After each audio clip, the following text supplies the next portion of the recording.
Hello everyone, আজকে আমাদের বাড়িতে লক্ষ্মী পুজো। ঠাকুরমশাই এক্ষুনি চলে আসবেন। এই কি হয়েছে রে, তোর ব্যাপারটা কি? ব্রাশ করছে এখন, ওর ব্রাশটা দেখ কি সুন্দর। আমি এটা ক্লাস 9 অবধি এরকম ব্রাশে ব্রাশ করতাম, জানিস, ছোট ছোট ব্রাশে। ছাড়ো না।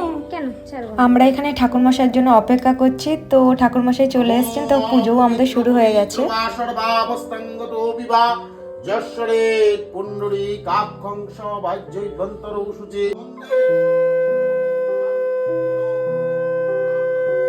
আমার বোন একদম ক্যামেরার সামনে আসতে চায় না, সেই জন্য আমি যখনই সুযোগ পাই ওকে আমি ক্যামেরার সামনে নিয়ে আসি।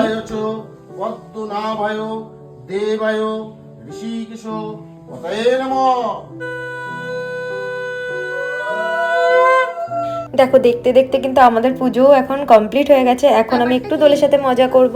এই ধরে না, ধরে না, ধরে না। সুন্দর জামাটা, সুন্দর। দোলের সাথে খেলতে খেলতে মা আমাকে বললো প্রসাদগুলো গুছিয়ে দিতে, সেই জন্য আমি প্রসাদ এখানে বসে গোছাচ্ছি। আর সকলকে প্রসাদ দেওয়ার পরে আমরাও প্রসাদ খাই। বাকিটা আর আমার ভিডিও করা হয়নি। তো চলো, দেখা হচ্ছে নেক্সট ভিডিওতে। টাটা।